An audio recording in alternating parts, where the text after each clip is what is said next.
there on the desk for Froggen being the, what the analyst said there as a chess master. I feel Froggen does really well within the ecosystem that is just mid lane, but I feel as a team, Elements aren't really using him well enough. But a lot of these games, Froggen did get ahead, but the game was kind of lost before he could actually translate that lead. The ecosystem of the mid lane is being hit more heavily than we've seen in a number of games. Yi and TF taken away from Froggen, Varus and Cog taken away from Power of Evil. Jace is available, but PoE's not run it yet. Honestly, I think it's smart to target Power of Evil in the Unicorns because yesterday relied a lot of him, and a lot of their compositions rely on that one poke champion that he plays. Unicorns, when they play poke, they don't do it in the traditional sense where they have one poke champion augmented with, with a bot lane AP damage and carry and top. No, they seem to build like these compositions that all are in favor of making Power of Evil carry. So if you take away that pick, you could definitely do great things. Unicorns actually with a very interesting third ban on the Kalista, saying, okay guys, you have to switch up your pre-planning because they saw, okay, Morgana's kind of open too, so you have this preset plan going into champs like these 3 bans, and you don't really expect the blue team to ban either Kalista or Sivir. Third ban on the Kalista, this leaves Sivir open for first pick Unicorns. Just that's going really quick right now, so Elements immediately reply, they say we think Ryze is strong and we want to get Hylissang's champion pool hit because he's renowned for that Morgana. He's a fantastic Thresh player too, so we have to dig a little deeper. So 2 things about those last bans. That's the 9th time in 14 games that UOL have banned Kalista. Obviously set them up for that first pick, and it's the 11th time in 14 games that Hylissang has been denied this Morgana. With those quick lock-ins, all of a sudden the tempo has slowed down. Kickers has his choice of junglers. That pool has not been touched at all. Alistar's still available if they want that for a support role. Poke is still available. We've seen Froggen playing it in the past, and we've seen Hylissang running Braum into it. Instead, PoE is going to go with the flavor of the patch, and it looks to be Runeglaive Ezreal. Yeah, they don't want another AD component in the mid lane with that Jace poke. They say, okay, we can counter it with a potential Braum shield later if we want. Unicorns, they lock in Shen. We've seen that in the top lane before, usually from them. It has been played as a support over in NA and now recently over in Europe too with Kasing picking it up.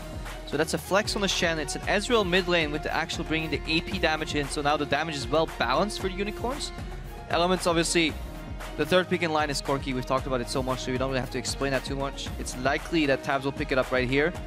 And Elements is a team traditionally like to counter pick 5th pick for Froggen, even sometimes when mid lane is already revealed. What does Froggen want to run into this Runeglaive? Touching on the Shen and the Corki, if it gets locked in, they will be the most played champions for Visit Chachi and for Tabs. With Nautilus locked in, JWoww's going to run that top as he did yesterday against... That means Ryze mid. Team Rocket, and that does mean Ryze mid into the ranged poke from Power of Evil. And this is a little interesting because they were hovering the Corki and then decided to switch their AD carry to the last place. I'm like, okay, that's alright, but then I see 2 top laners all of a sudden. Ryze and Nautilus. I don't think we've seen much Ryze mid. It seems okay, if he can get the snare on Ezreal, he can do a whole lot of damage, but I feel later in the game, he will just get vastly outranged and Elements will have to find a way to close the gap. Yesterday, we saw them have a rough early to mid game because obviously Evelyn's build Warrior first, leaves them very squishy in the game. She's also a secondary engagement, not a primary engagement. So everything rests on JWoww's shoulders to get in there with them Nautilus. Let's see if the Unicorns are ready for that.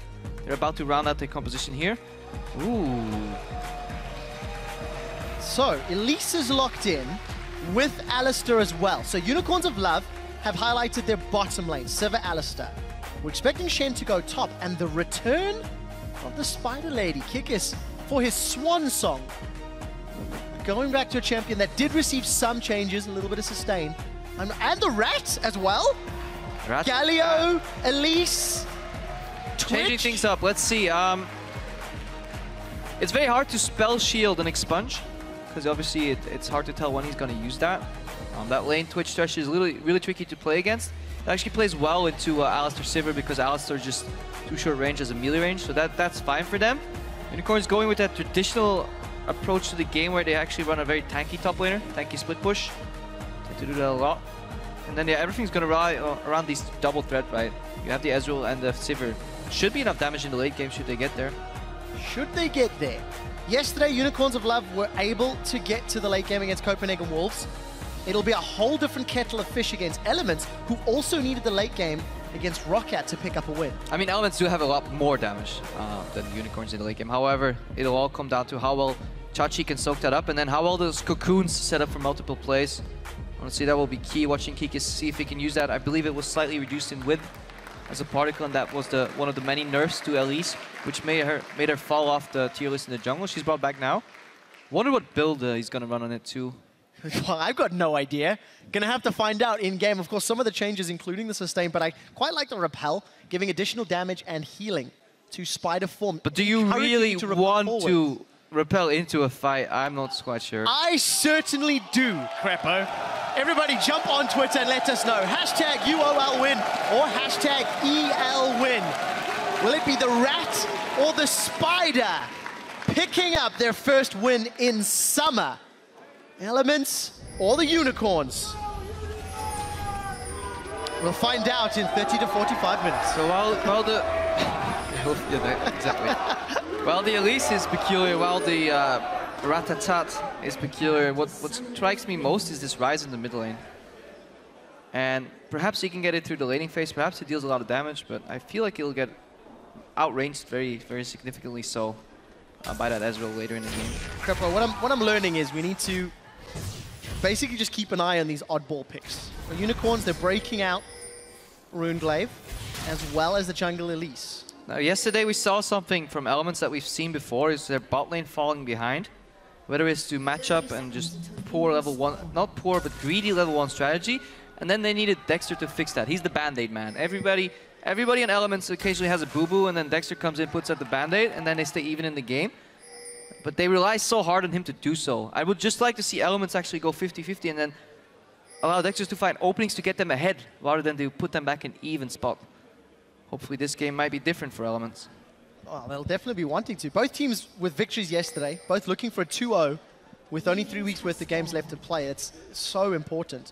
But if there is somebody that'll know the ins and outs of Elise, I think Dexter's going to have pretty good history with Elise. No, me and Dexter used to actually duo queue a lot with the Thresh Elise lane, and he's a very, very big fan of Elise as a champion. Sadly, she's just not that good anymore. Looks like Elements are setting up for a Gromp. A potential start here. Let's see if Nif has graduated from Gromp school and is going to play it backwards towards his lane. We won't find out, We won't find out. I'm going to find out on my screen. Cheating. And Kikis is starting on his own Grump. So, Grump school, what was the grade from Nif and Tabs? A+. He flayed it back twice, which means a shorter path to his lane. Beautiful. PvE. You can do it. It's completely scripted, so you can maximize those Gromps and Golems to your favor. Looks like Elements get a 1 extra creep, I believe. So they should have the advantage more so that they are obviously playing double range into a melee range support there on Hylissang. So what you're going to see is Hylissang is likely going to skill heal level 2. This wave is going to push back eventually. Not much action is going to happen here in the bot lane, I feel. And of course, Hylissang, starting with the coin, not going to get those relic shield stacks. Now, as we mentioned, a long time ago, since these two teams faced off, it was also ranged poke from UOL that helped them scale ahead and win. Cogmore in the middle lane for Power of Evil. This time round, Ezreal in the middle lane. Talking about that middle lane, Power of Evil's trying to deal with Froggen Rise. So we'll have to track how well they can CS and how long it'll take PoE to basically get enabled. Because these Runeglaive builds, I mean, they need 2 full items before they become a true terror. Yeah, a bit of a stalemate here in the game as we get a pause, so it gives us more time to analyze that early game. Froggen, please. We never know who it is. Let's not make any assumptions here. Statistically speaking, Froggen, Crepo, old CLGU started the trend. To be fair, it may have been my brother, because every time, this is a story you guys don't really know, the first time my brother actually visited the match was the Season 2 match against World Elite. So this is the first time the guy actually comes to watch League of Legends, no clue what it is. 8-hour pause. So he says, okay, screw this. Just stop for a second. For those who don't remember, 8-hour pause. Yeah. That was a long time. So he comes back a year later to ESL Studios somewhere in Cologne. It's like, I'll check out this game again. Another 3-hour pause. So perhaps it wasn't Froggen. Perhaps it wasn't me. Perhaps yeah, but again, we swap on. This is the first game you and I are casting, Crepo, of the day. Mm-hmm. Froggen, please. Anyways, we are digressing somewhat. A little bit. We'll find out from the admins and the QA guys exactly what the reason for the pause is. Back to the game. Quick keyboard problem, I'm told, as we get... There is no such thing as a quick keyboard problem on stage. But yeah, I think this game will pan out just very evenly until the junglers show their face. So there's a good likelihood, given their starting positions, that they will meet up at the Scuttle Crab and fight over who gets that vision dominance. Or if Dexter can actually use his invisibility to sneak in somewhere, and then it's obviously up to Kikis to read that and counter gank. That is kind of the plan right there. But I don't think too much is going to happen, because this lane on bottom is very even. For example, top lane is a bruiser fest. Chen and Nautilus, they can hit each other for days and nobody's going anywhere close to dying. If Rice ends up pushing in the mid lane, perhaps he can get ganked. That's maybe somewhere where we see Kikis go, but Dexter can't really find an opening on the Ezreal. So it's a very, very weird game right now, because Dexter, if you put yourself in his shoes, right, that's what these junglers do. Like Dexter obviously is in his shoes himself, and Kikis tries to imagine what Dexter will do. Dexter can't go bot, he can't go mid lane right now, so he actually has to invade and just find Kikis, because Kikis does have ganking opportunities. I'm not going to see him this time around, Crepo. No, but he saw that the Racer down, and this again gives you information, because he has a good idea of where Kikis started, given that he's Elise, given that his bot lane took golems. He knows the Racer down, so he can kind of deduce, given to the states of the lanes as well. I mean, it's unlikely Kikis is going to show top, unlikely that he's going to show mid, given the state of the lane, so he must be hovering around bottom somewhere. Even Steven start. Small advantage bottom, but the wave is pushing into bottom to his side, and this is obviously due to that melee support. Now you actually have the part where Alistar has he literally has one opportunity, because he needs that Q flash to then headbutt somebody backwards, and that's all he has, because you can't use your combo offensively to win trades. It just doesn't work anymore, because there's not enough follow-up burst, and then you really want to space out those abilities, so you want to flash in first. And then we saw that yesterday against the Copenhagen Wolves by the Unicorns, I believe, as well, where they found that one opening on freeze, and that was enough. But if you miss that Q flash, then the next 5 minutes of your lane will be utterly boring farming. Well, we've got slow farming lanes for the time being. Maybe disrupted as Dexter's going to show his face up top. With the amount of CC Nautilus offers, if Chachi can get caught, this could be painful. JY has to be careful not to give it away. Chachi knows right now. Well, yeah. Chachi's going to taunt, get caught by the Chachi should have flashed. The Riptide comes out, he flashes below 100, and Dexter gets first blood. Busy Chachi, that was too obvious. The second Nautilus walks forward, you saw, he spotted, he immediately taunted out. He saw the dredge light come, and he just stayed in position. Then he flashed after. Big mistake from Vizichachi. Should have survived that easily and just wasted the Elms' time. And once again, Dexter shows just how impactful he is in the early game. So many times this split, Dexter has shown up in a lane, secured kills, really helped to impact. I mean, 14 games played, 8 of those times, Elements as a team have been able to pick up first blood. We'll need to see whether or not Dexter can use that to snowball. We'll be working towards that warrior enchant you talked about as well. Yeah, definitely underrated at times. Yeah, that's the weakness of Evelyn sometimes. She can be sneaky, go around in invisibility and find an opening, but she is very squishy in early game. She has a decent amount of damage because she builds a warrior, but she is squishy. Yesterday we saw it too. Froggen around the 50-minute mark, we're sitting on like 1200 HP, Dexter on 1400. If you take one bad fight, people turn it around on you. So you have to be very smart in your approach. Yeah, and of course with the way that you build Ryze since, well, 3-4 patches now, he's also relatively squishy. So we're going to be very interested to see how Elements handle the flanking and the team fighting, and whether or not Power of Evil is going to find the poke. JWowl's already started with an early Spirit Visage. I mean, there's going to be a lot of AP damage from Elise. Yeah, he gets a Spectre's. Yeah, he gets a Spectre's cowl to deal with those Vorpal Blades, and he might actually opt not to finish it and just go straight into a Righteous Glory right after. But he wants that early magic resistance to be able to get the push advantage at least, because if you play against a Shen, you really want to get him locked on their tower, so at least he loses something when he ultis out. Because if his lane is pushing and he ultis out, he can get back in time with a teleport, just basing where your jungle takes over. But you really want to punish that global. That's definitely something you want to keep in mind when you play against a Shen. Alright, I want to talk a little bit more about Twitch, because Tabs came into this match with the lowest CS difference at 10 minutes of any AD carry. He's usually down 9 CS at 10 minutes. Now, the reason I want to highlight it is he's on a champion that is particularly well known for backing to get that Blade of the Rune King and then starting to roam. How telegraphed is that going to be, and how experienced are UOL considering Twitch fell out of the meta? It is telegraphed if you play against a lot of Twitches, in my opinion. It's the same thing when Evelyn came back on the scene. People just forgot that she was invisible and they forgot how to approach her. You know, you still saw teams ward their river for no reason instead of warding the camps. Same thing with Twitch. You're just not used to playing against a champion anymore, and that is part of his strength. In addition to that, Tap's actually a good Twitch player, and he's a smart player. Even though he's down a lot of CS, I feel it's a joint effort to get that CS in lane, and honestly speaking, his supports this split haven't been all that stellar. I promise you, was shaky, hit and miss. They've had a couple of games, but also dropped the ball a couple of times. So a bot lane is only as strong as his weakest link, of course.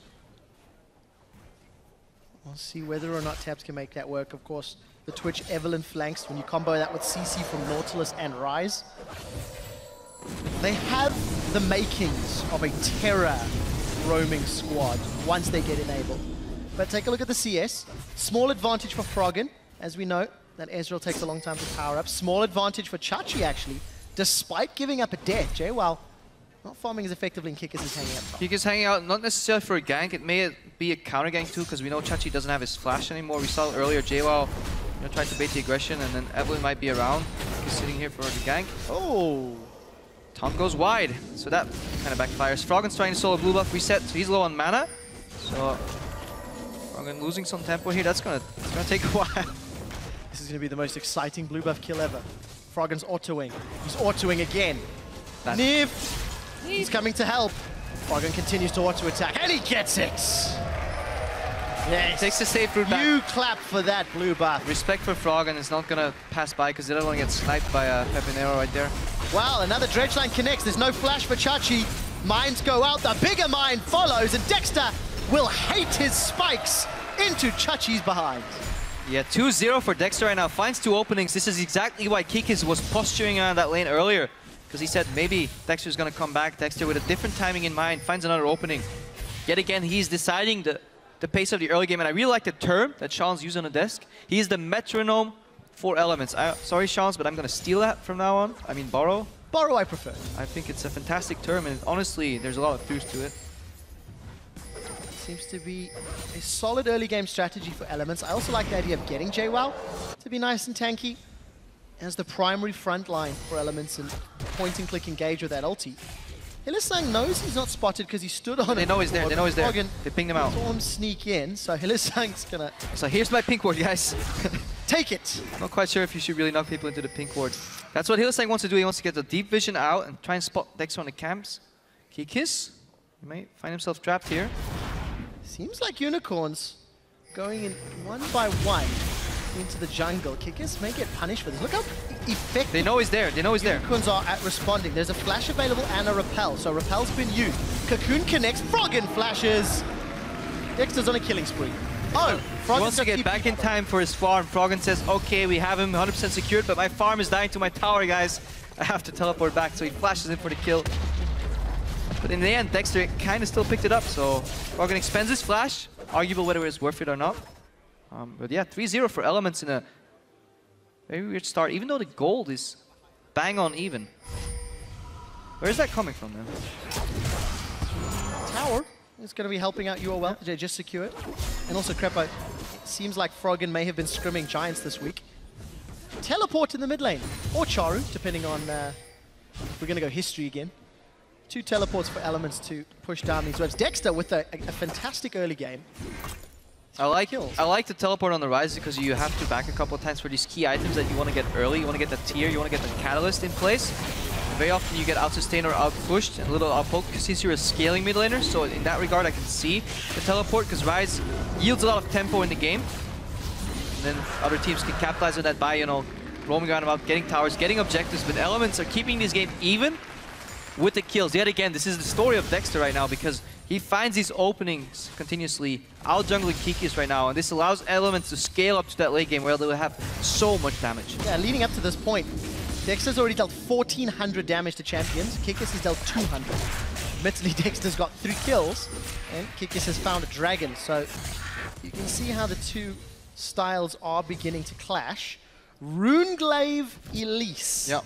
I'm going to keep tracking this itemization because it is the first jungle Elise we're seeing in summer. Runeglaive also completed for PoE. But I'm not really afraid of that Ezreal until that Ludens is purchased. Yeah, he's still waiting for a spike too in the mid lane, so very passive approach in the mid lane. As expected right now from Power Evil more and more, and you see Unicorns with the traditional rotation to top lane, they take one tower, but Elements react, they don't send their bot lane bot again because they know this is coming, so good read from them in terms of the game. So good adaptation right now. They have a freeze on the Shen in the bot lane though, so Elements need to make something happen, use that numbers advantage. Bardax gets caught out, Spell Shield doesn't accomplish a whole lot on the hunt used, and here comes Hylissang. Dexter still has his ultimate available. Flying at a mile a minute. And we also saw some key items picked up across the board, as you mentioned. Tabs with that blade. He's going to be moving to actually find Chachi in the bottom lane. Dexter's caught out. We see one of those little spiderlings dredged line. Agony's Embrace comes out from Dexter, but he is shut down by the spider, sinking the fence. It's very hard for Nautilus to connect that dredge line on, at least has the safety of the miniature bodyguards right there. Good Shen ulti, but the lane was still frozen in the bot lane, so Elements can capitalize with an extra tower. However, they have to yield their top tower. Just to see if Froggen can get something in the mid lane. While Pepinero was picking up his blue buff, I believe. Yep, he picked himself. Power of Evil. Close enough. You know what? It's Runeglaive mid. Peppy. What's in the name, anyways?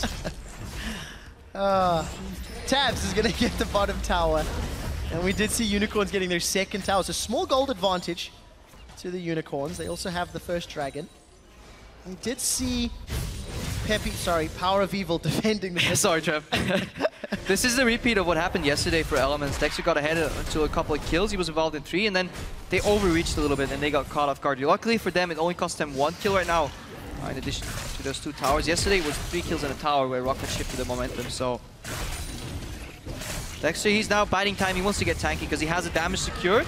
The more tanky he gets right now, we'll see, want to hit that sweet spot mid-game with that Evelynn and just find those openings, flank. He's a secondary engage. You want to lure people into a choke point and then get behind them, pop that Evelynn ulti for the massive shield and just buy enough time for your team to follow up.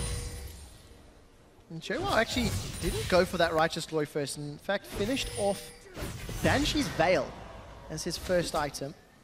And there is a lot of magic damage from UOL, or a single target cocoon, feint. I'm not sure if I agree with this. Until Ezreal starts spamming Mystics, I can kind of see it, but the moment they do start grouping, I think in the mid lane, we're looking at a dive here. Hylissang misses one. Nif lands a death sentence. Hylissang's going to be able to Unbreakable Will. Good flash defensively from Nif. Yeah, Hylissang tried to taxi himself on Nif there, knock him away, and then get in position to get to Froggen. Good read by Froggen. He steps forward into the danger, so to say, but he jukes that Pulverize, then takes the Lantern. Flash on PoE! He finds the danger zone! Froggen continues chasing. Dexter's thrown down Agony's Embrace, and Unicorns are able to disengage effectively. Little trigger happy there on a flash from Froggen. Unicorns were expecting more members of Elements to show up. They're actually kind of frightened there, but again, Hylissang. I was expecting more. Yeah, I was expecting more. But yeah, three Pulverizes in a row that just didn't quite connect, so not used to seeing that from Hylissang. Usually on point with these abilities, but tier 2 tower bots falling. Mid tower falling well. Crepo, this sort of strategic rotation game has ended up costing both teams their outer towers for varying reasons. Rather, outer and inner. I wouldn't call these too many rotations. It just feels like, okay, we choose one tower, you guys get another. It's not like they're setting up waves and moving between the lanes. It's kind of just happening, and they're actions and reactions. They're not choosing to defend certain towers. They're looking for openings. I still want to see Tabs roam though with that Blade of the Ruined King. Just a Twitch popping out of nowhere. That could be quite scary. Elements are okay with this though. They have, I would argue, better late game, especially once Tabs can pop his ulti later in these fights and have this massive range advantage. Obviously, we'll have to be careful. On the hunt plus Alistar plus Shen. Shut you down rather quickly. And we have seen how much damage a Runeglaive Ezreal can deal if can make it to the late game.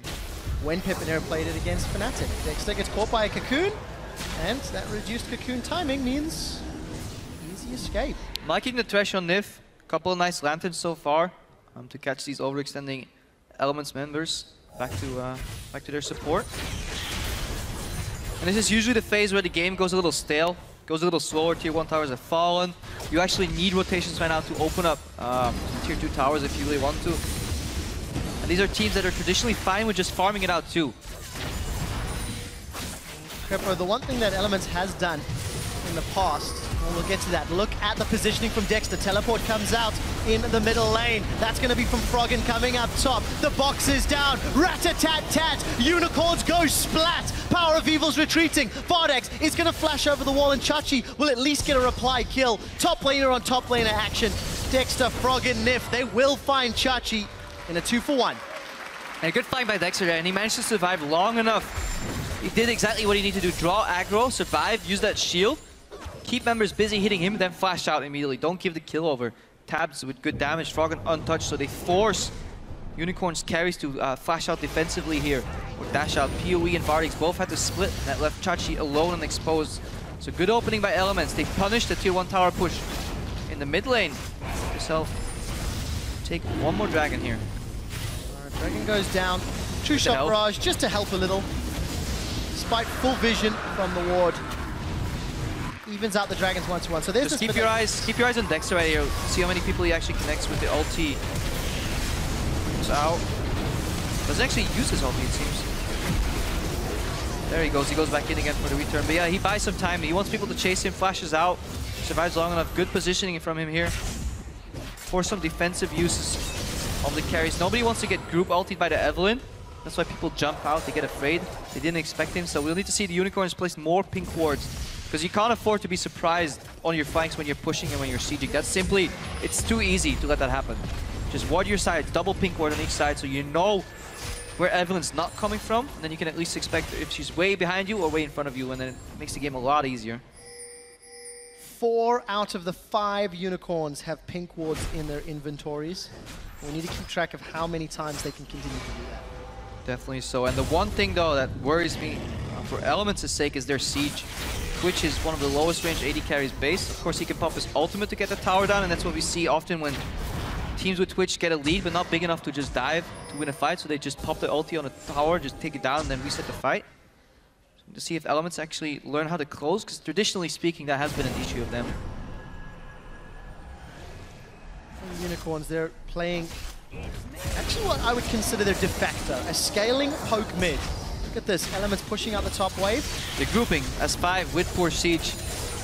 Not quite the decision I had in mind for Elements. At the same time, they need to be able to beat Chachi in a split push too. Both are getting incredibly tanky, but Chachi has that Sunfire to his advantage for the push. Something we also have to highlight is that Unicorns have slightly to significantly better wave clear than Elements. Because Ryze short range, Twitch short range unless he pops his ulti.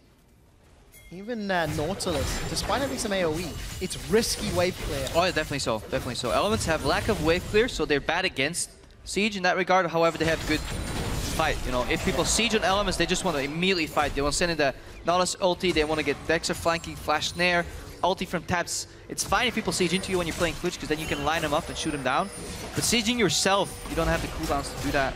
So you can't force a fight under the enemy's tower. You want to whittle that tower down over and over. Against Ezreal with AoE clear, against an on the hunt or just boomerangs from Sivir, it's incredibly hard. So you need to introduce a split push component in your strategy, or force people away and then bait them into neutral objectives. The likes of Baron, Dragon, maybe a couple of buffs here and there. Oh, I like the idea of split push Nautilus. We can try to dig a grave for the Unicorns. We're 21 minutes into the game, 5 kills to 2. Gonna call it even gold. Despite the fact Unicorns have an additional tower, it's not really equating to a very big lead. Unicorn's still in control of the map right now, because they have, again, the push, the siege advantage, and Elements, they look a little lost. They don't know what to do. They're afraid to send somebody all the way to the bot lane, because it's too far away of the action. They can't really send Froggen. They should send JWoww. Hopefully he starts moving there now. And I feel like that's a slow push towards Elements as well. That's stacking up. That's stacking up towards Elements. 2 teleports on the sides of Elements, so they've got that split push power from multiple champions, if Froggen wants to do it. It's gonna be, in my opinion, maybe more effective than JWoww. Frozen Heart picked up, Banshee's Veil for Dexter. Froggen, Ludens as well, so big item spikes is the TLDR. Yeah, Froggen does like doing that split push on his mid lane, so in that sense, teleport is an additional benefit for the Elements lineup. However, he's very exposed, so if somebody shows up, they have no vision in that bottom side. Look at the wards. For Froggen to do that, they need to move there as a team once, put up the wards, let the lane push back, and then let him split push. He's just so afraid of getting caught out. Ryze, incredibly low mobility, as we see the The Wraith War here. Well, we can see Power of Evil Smite not as timed as Dexter. We expect that from a jungler. JWoww's going to get taunt up and... Lantern expires, actually. That will time out the Lantern. JWoww's still super tanky. Going to dredge line to the wall. Kikis and Chachi continue to chase. Aggressive repel. Flash, Cocoon still connects. Chachi should have taunt available. Dredge line comes up. True Shot Barrage connects. And the longest chase through the jungle occurs. JWoww gets out. Horribly long chase with very inefficient weapons. Froggen's finally down to the bot lane. This leaves the mid lane exposed. Dexter's prime position for a flank already. Let's see pink wards, Unicorns. Where are your pink wards? It's too late. Dexter trapping them in his web, unlike Kikis. Teleporters available, Agony's Embraces come out. Dexter's starting to peel back for defense. Nif is the first victim, but here comes Froggen. He's running in. Vardax has flashed away. Stand United gets interrupted by the dredge line. Vardax gets knocked up and Froggen still trying to find a target. Nif, the only casualty thus far. Froggen should have TP'd sooner, or Unicorns, or Elements should have waited a little longer with sending Dexter in, because I think it was the right play, the right idea, but just executed ever so slightly wrong, and Nif kind of drops. I feel he could have held his flash too. He wanted to be very eager, go for the flash flay, but ended up just exposing him very hard. Almost could have took that fight a little slower, I feel. But very understandable that they did what they did, because they caught the Unicorns between a rock and a hard place, but they just managed to get out. That Shen shield came in handy. Let's watch that again. Look at the right. The teleport's going to come in from Froggen, but it takes 5 seconds to land. So 1, 2, but Dexter's already in, and keep your eyes on Nif. Half HP flashes in. Doesn't really accomplish anything. Puts himself in harm's way. PoE gets a free shot at him. Right now Dexter's chasing out, still half HP, so I really feel Nif was trigger happy on that flash there. And then Chachi flashes out, very close. But good flank by Dexter. He's reading the game very well right now, because he's constantly in position of those flanks when he needs to be. It's not like magically Unicorns are sieging and then Dexter's walking around. He's already aware of what's going on. There's no box available. No ulti, no ulti. Hylissang's caught out, Hylissang's down. This is something for the mindset of Alistar players, which is very hard to capture, because you're so used to having Unbreakable Will up every time. When you come out right after a fight, it's obviously still down, especially earlier in the game. And you play as if you have it, but good players will track that cooldown and say, okay, well, you don't have ulti, you're just straight up dead here. And he was. Dragon number 2, secured for Elements. Tabs is scaling up with the Yomus too. I mean, it's more power. Froggen's got that Seraph's completed. There's another BF sword for Power of Evil. Tabs has had pretty good rat-a-tat tats in those team fights in the mid lane. Yeah, we're looking at a ticking time bomb as this front line gets beefier and beefier for Elements. JWoww building pure tank disruption. And Dexter, in addition to that warrior, he's still a threat to the backline, but he's getting tankier right now. He can itemize to be some MR to survive in these fights, because obviously very heavy magic damage. Just a sliver of AD there. It's going to get rough for these Unicorns, because time is definitely in Elements' favor. However, they will need a Baron to close. Their siege is rather abysmal. Well, if Elements can find the team fight, use that neutral objective that you talked about a little while ago, they can just peel maybe and look for Unicorns. I like the fact that Kikis has picked up the locket. Probably my favorite item in the whole game. And it is after the Runeglaive, so a little bit of team tankiness, utility. And finally, teams are starting to build magic resistance against magic resistance poke. It took them a very long time to do so. Aegis on the side of Nif, which means he should actually stay back more in these fights, just keep that aura up for his teammates, and then it allows your front line to build very greedy, very selfishly, because both Banshees are picked up by the front line from Elements, so they can stay alive long. Nif has the aura for them too in the middle of that, and this protects your damage dealers, your Twitch and your Rise. We are cresting ourselves towards the late game. 27 minutes in, there's only 3 dragons secured. Inner turret was sieged up a few minutes ago by UOL. You can see the teleport still not available for either JWoww or Froggen. If Unicorns commit, they're in trouble. JWoww going to find at least 3 Unicorns in front, and Chachi split pushing down bottom. Sun's going to get caught out. Death Sentence connects. Stand United already being channeled. That was a good True Shot Barrage and a 2-man taunt. Tabs is rat-a-tat-tatting on the sides. Contaminate will find Kikis and Vardax. That's another kill for Elements. We see Chachi doing the best he can. We finally see Tabs dropping. A messy fight ends a 4 for 3. This obviously started very well for Elements, because Unicorns were obligated to use their defensive Shen ulti on Unbreakable Will Alistar. Bit of a miscommunication there, and Elements, the man of the fight was Tabs, and he's doing what he couldn't do before in season. He's gonna flash aggressively. Just keep your eyes on him. JWoww eventually goes low. Dexter and JWoww so far have 100% kill participation. They're driving these fights. Sign gets a Shen ulti. Combo goes wide. Double Tom, but Froggen survives. But look at Tabs. He's untouched right now. Froggen has his shield, so nobody can close out the game on him. He's full HP, so Tabs flashes in because he knows if he takes down some people here, he will win the fight for his team. Eventually, Elements can clean up, and beautiful aggressive flash here from Tabs. Unluckily for Elements, JWoww goes down in the back, but Froggen, he was the one aggressed up on its start. He survived that fight. This is looking grim for the Unicorns because the counter engage from Elements is getting bigger and bigger, and they have to. Unicorns have to take down this Ryze, who's very beefy and very tanky, or they need to get the Twitch, and Tabs so far has shown very good positioning and then turns the switch aggressive wide, so definitely good play by Elements. Even up that gold. Continue to find the flanks. Baron has finally been pink warded. Couple of wards in and around the objective, so both of these teams could stop playing that. We feel a little more important for Elements though. At the start of the split, when JWoww came in, he was a bit of a question mark, and people were honestly critiquing his play. Right now, him combined with Dexter are involved in every kill so far. 10 assists on this tanky nuisance Nautilus, so it's working for Elements. And Dexter, the metronome of Elements, like Sean said, 4-1 and 6, gets some early openings, and on these team fights, managed to hit everybody while still barely dying. So good frontline play by him, allowing his carries to carry. Nip. Taunted, Cocoon, Vardex throws out the boomerang! But it's a true shot barrage that gets a kill. You should always throw your lantern first when you face check that. It's a big mistake by Nip again. But obviously you need your help from your team to face check too. Now Froggen's teleporting. Can Tabs line up the ultimate on the Hunter's throne? Unicorns have peeled away. That's a taunt flash. 5 versus 4. Tabs is knocked up and taken out by Kickers. Without the damage, what can Elements do? JWoww and Froggen trying to throw them out. Froggen chucking out those Qs, those orbs. It's simply not enough. Power of Evil. Arcane shifts forward. Hylissang finds a knockup. Kickers lands the Cocoon. Froggen goes down. It's Vardex that gets a kill. Zero hesitation on the side of the Unicorns. Clean up that fight so quickly. Elements needed a lantern to reposition their carries, but the lantern was in the grave with Nip.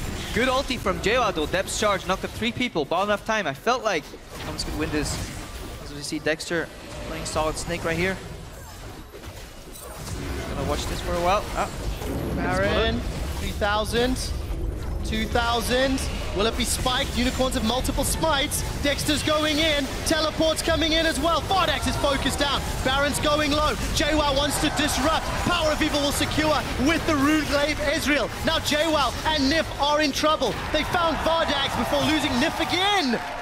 JWoww should be able to pull himself to safety.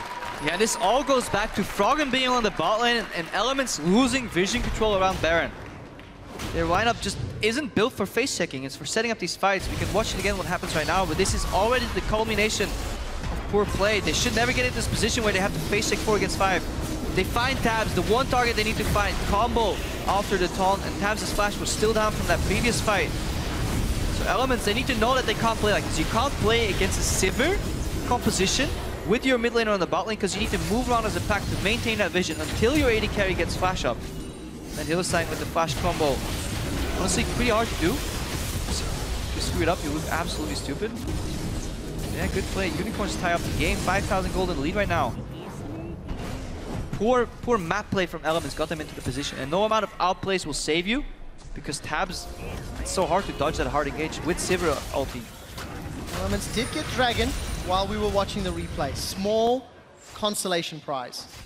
And if Unicorns are pushing in one lane, it'll give some flanking opportunities to Dexter. But now Elements are 6,000 gold down.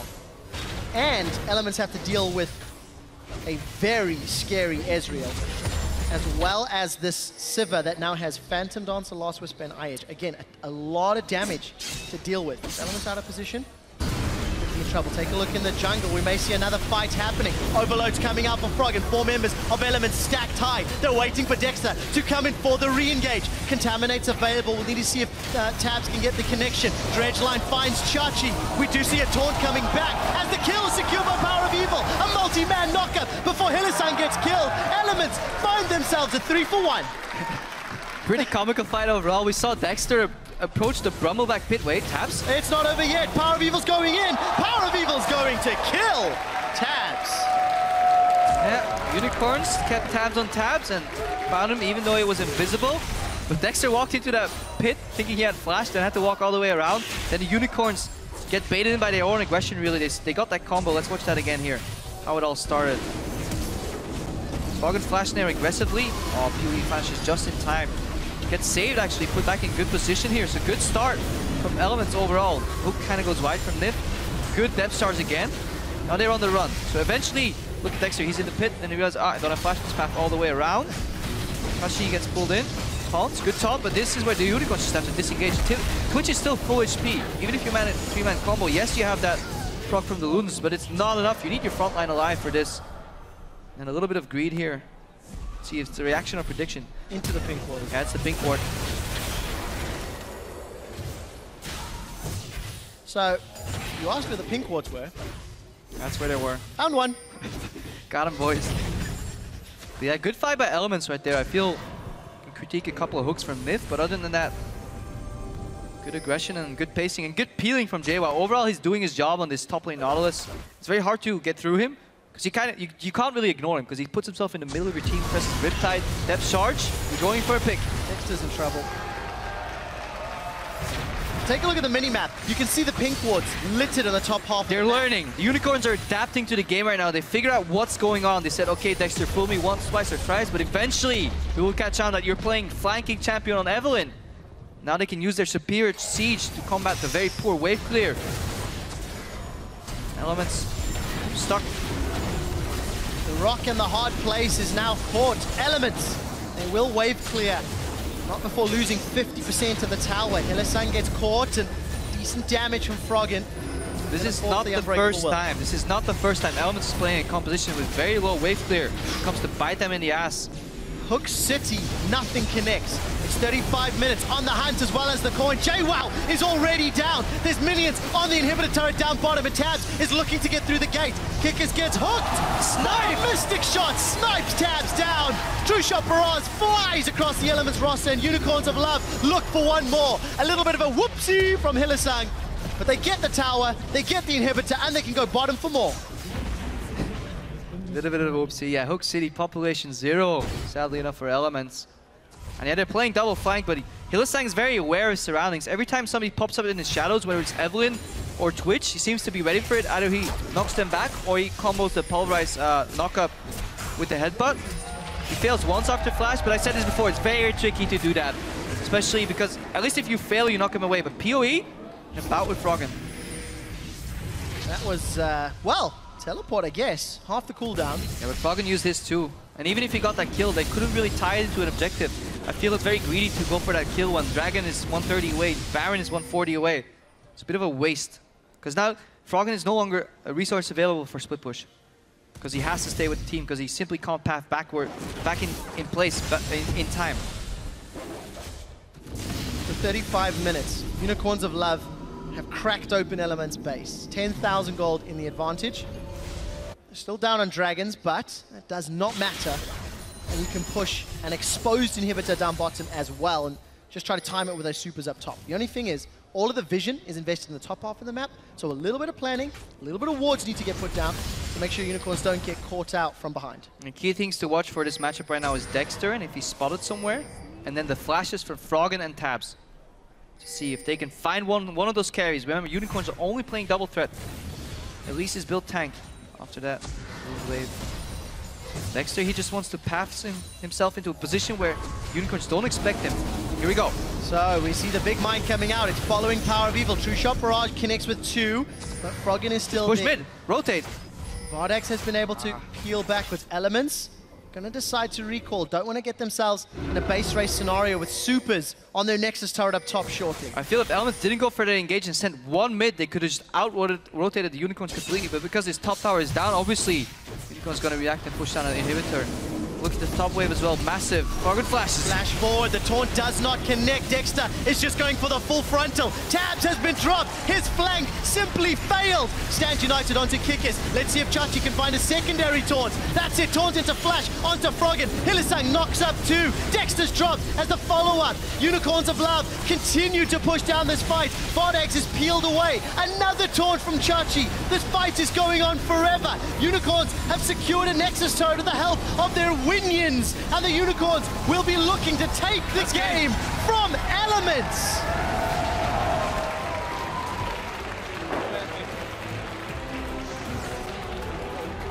Unicorns managed to find a win the last game, presumably with their jungler Kikis. He quoted online that he wasn't feeling comfortable anymore in the team environment, because at least can exit with a smile. And Elements, same good things. Dexter's early game, fantastic. Good openings. JWoww slightly better. But then still the shot calling in the mid game. The draft lacking in some aspects and very, very greedy composition. Beautiful if it works. Getting away with Murder, getting away with Rise and Twitch is fantastic if you can do it. But it's so easily punished. One slip up, one mistake, and you really feel that lack of wave clear. You really feel that lack of siege potential. Would you say limited comeback mechanics? Definitely so. If you get put on the back foot, then obviously you're suffering, and that man right there, fantastic early. Contrasted enough, involved in the first 6 kills, first 10 kills. He's here, he's there, he's everywhere, but still by the end of the game, enough. 14 out of 15 kills Dexter was involved in.